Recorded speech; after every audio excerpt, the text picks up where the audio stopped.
माऊली, निंदकाचे घर असावे शेजारी हे जरी खरं असलं तरी या शनीची कृपाही नको आणि अवकृपाही नको असंच सर्वांना वाटत असतं. खरं म्हणाल तर मंडळी, या शनिदेवांचं कोणाशीही मित्रत्व नाही आणि कोणाशीही शत्रुत्वही नाही. तत्वनिष्ठ न्यायदेवता अशी त्यांची ओळख आहे. ते सर्वांना समान पारड्यात ठेवतात आणि न्याय करतात.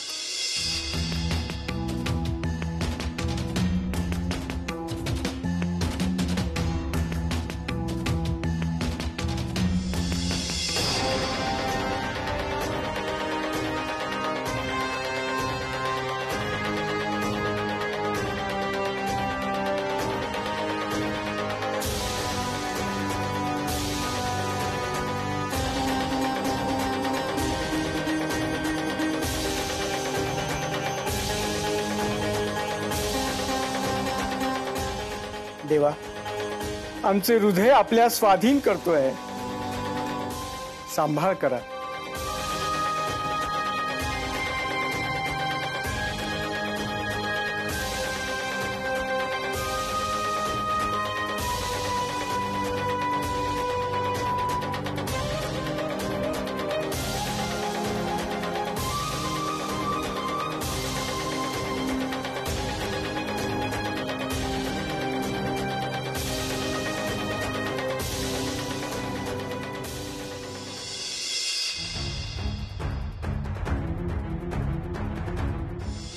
माते,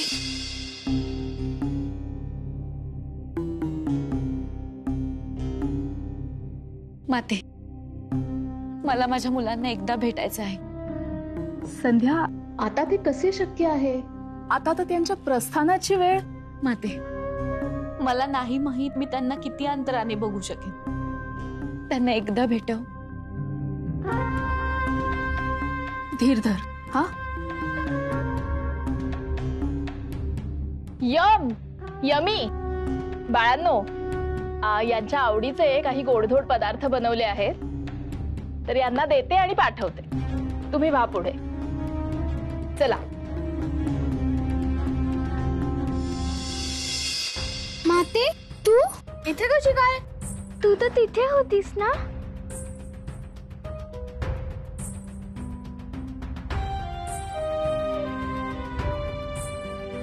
मुलांनो, तुमच्या मातेला क्षमा करा. मी जे काय करते ते केवळ तुमच्यासाठी. जा बघू आता. जा.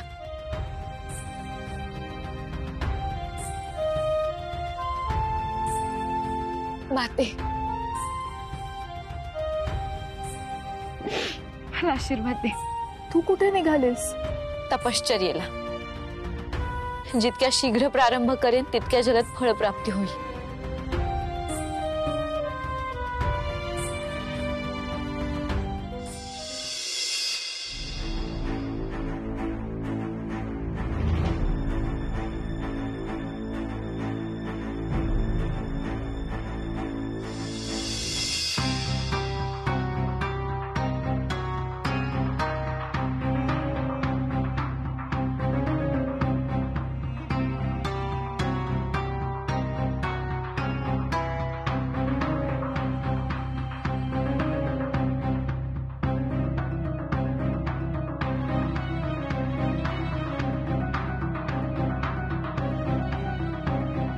महाराणी संध्या,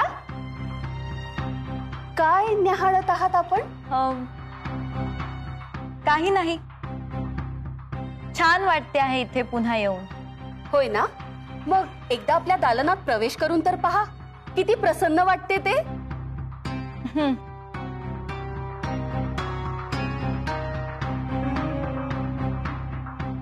मग तिकडे कुठे? आपला कक्ष तर इथे आहे.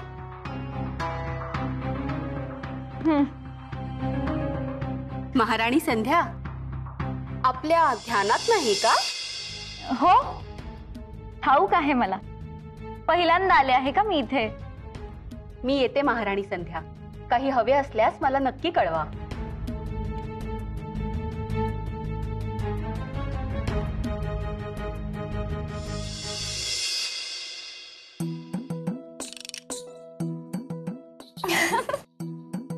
अरे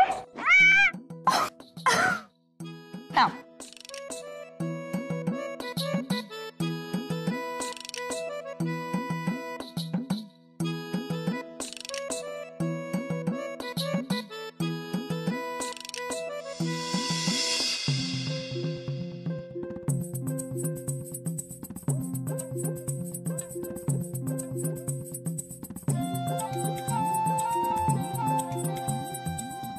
कुठे गेले सगळे?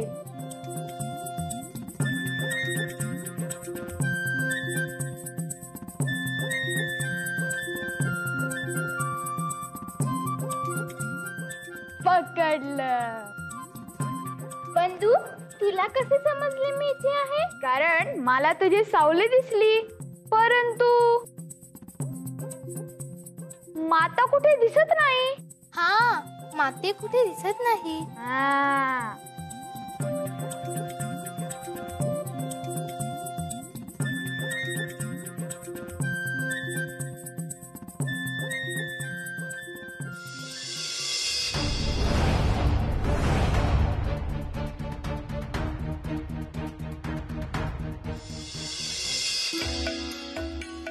पकडले पकडले. पण माते, तू बाहेर का आली आणि कुठे लपली होतीस? मी या खांबाच्या मागे लपले होते. परंतु तुझी सावली का नाही दिसली? असे कसे? आता जर तुला सांगितले तर पुढील डावात ती लपणार कशी? जा, तुम्ही दोघे खेळा आता.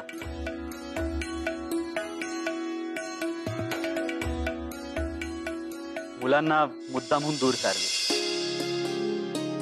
संध्या, तू सारे काही किती मनापासून सांभाळते आहे हे बघून आम्हाला आनंद होतो आहे. आम्हाला सांग, आता आम्ही तुला स्पर्श करू शकतो ना?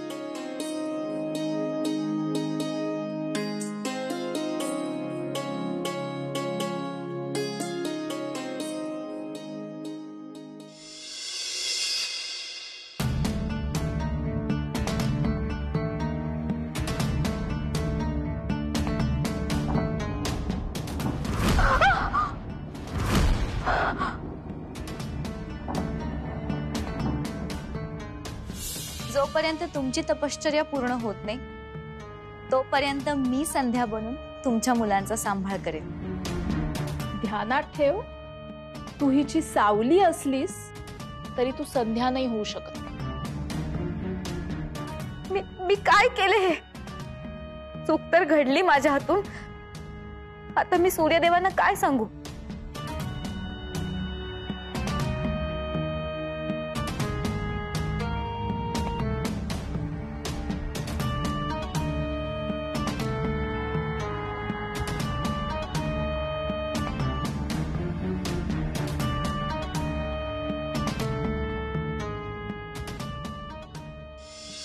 संध्या, संध्या, संध्या, आज आम्हाला किती आनंद झाला आहे. आत्ताच वैद्यांनी निरोप दिला, तू माता होणार आहेस. कित्येक वर्षांनी या महालात आनंद सोहळा साजरा होणार आहे.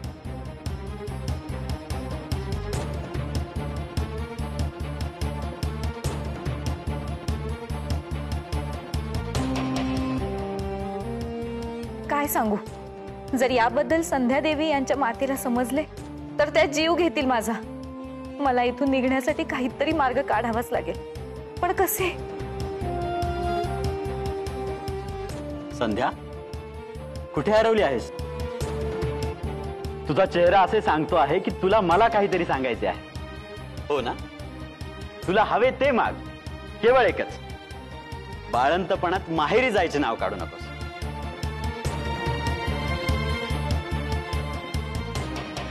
असे कसे म्हणता स्वामी आपण? आता मूल होणार तर मातेला कळवावेच लागेल. आणि स्वामी, तुम्ही काही चिंता करू नका. मी मातेला काय सांगायचे ते सांगेन. जशी आपली आज्ञा महाराणी. आता सारे काही तुमच्या कलेनेच घ्यावे लागेल.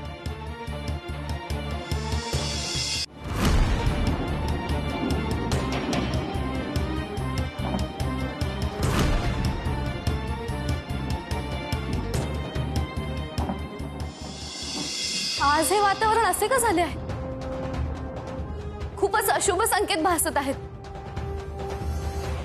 वर्षा ऋतू तर नाही, तरीही हे अकाळी गरजणारे मेघ, विजा. याचे कारण इंद्रदेव कोपले आहेत, प्रचंड क्रोधित झाले आहेत. कारण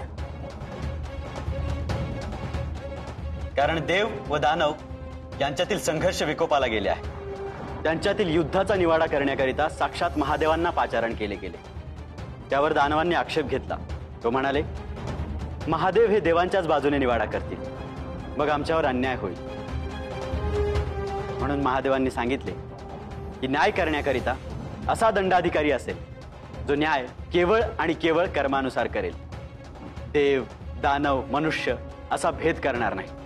संपूर्ण सृष्टीचा निवाडा करण्याकरिता एकच असा दंडाधिकारी असेल. आणि त्यांचा हा निर्णय ऐकून समस्त देव, विशेषतः इंद्रदेव क्रोधित झाले की देवांचा निवाडा करण्याचे धारिष्ट्य कोण दाखवेल हे त्यांना अवमानकारक भासले. म्हणून ते त्यांचा कोप ह्या पर्जन्यातून व्यक्त करत आहे.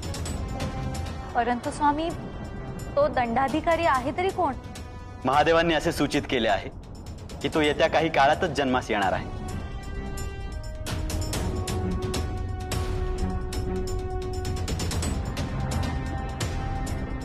कदाचित तो हाच तर नसेल.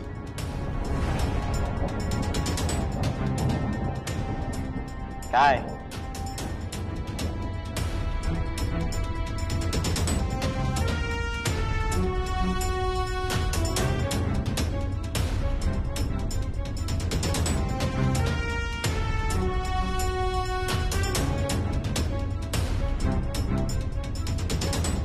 दंडाधिकारी?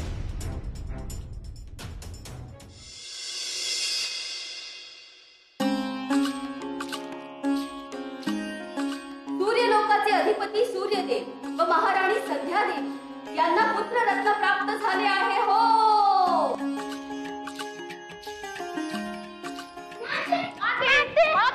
माते बघू बरं, मला बाळाला खेळवायचे आहे. होय का? ये.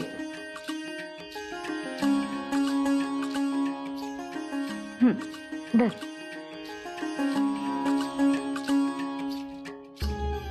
किती लहान आहे, पण माते असे का? हे बाळ आमच्यासारखे का नाही बरे दिसत? हो माते, हे बाळ आमच्यासारखे का नाही दिसत? माते सांग ना, हे बाळ आमच्यासारखे का नाही दिसत? माते सांग ना, माते सांग ना, माते सांग ना, हे बाळ आमच्यासारखे का नाही दिसत? माते सांग ना, माते सांग ना, माते सांग ना, माते बोल ना, हे बाळ आमच्यासारखे का नाही दिसत? माते सांग ना, माते सांग ना, हे सांग ना.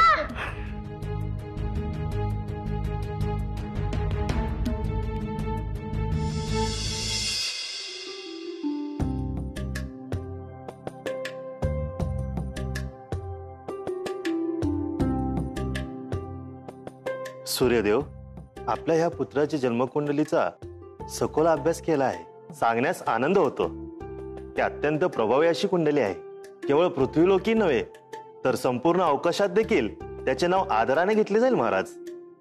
देव, दानव, मनुष्य इतकेच काय तर सृष्टीमधील सर्व जीव त्याच्या आधिपत्याखाली असतील.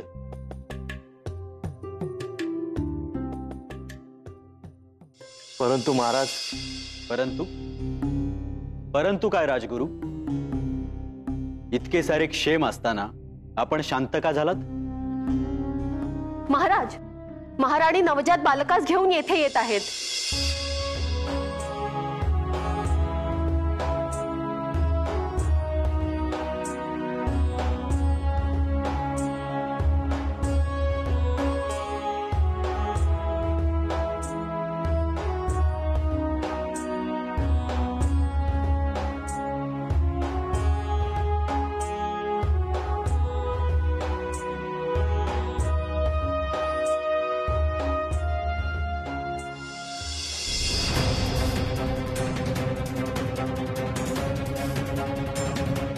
संध्या, सूर्यदेवांचा पुत्र हा तेजस्वी रूपवान असावा. आणि हे काय आहे? आधी तिला विचारा ती स्वतः कोण आहे.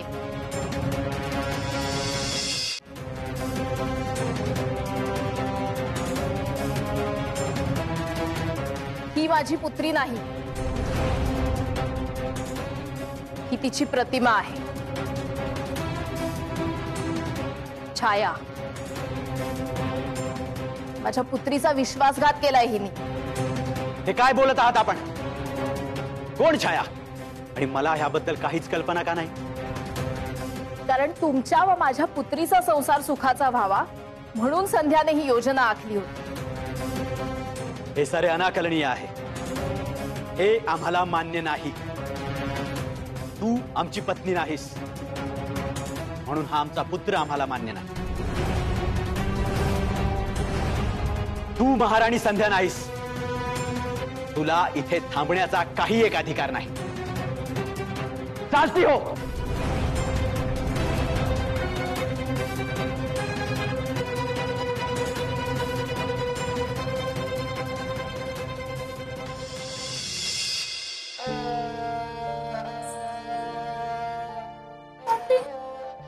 आम्हाला सोडून नको ना जाऊ. हा माते. नाही बाळांनो, ह्या छायेला आता मुक्त श्वास घ्यावा लागेल. आणि मी तुमची माता नाही, ती तर तपश्चर्या करते आहे. ते पूर्ण झाले की ती तुमच्याजवळ परत येईल.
सारे काय होते आहे? माऊली, काही माणसं आपल्या आयुष्यात कायमची सोबत असतात, अगदी सावलीसारखी. कारण जितकी निस्वार्थ सावली असते तितकं निस्वार्थ या जगात कोणीही नाही. माणसाच्या आयुष्यात असे अनेक प्रसंग येतात की जेव्हा त्याला त्या सावलीचे आभार मानायची संधी चालून येते, परंतु सहसा आपण ते करायचं विसरून जातो. माऊली, ते आपण टाळलं पाहिजे. म्हणून तर म्हणतो ना, उतू नको, मातू नको, घेतला वसा टाकू नको.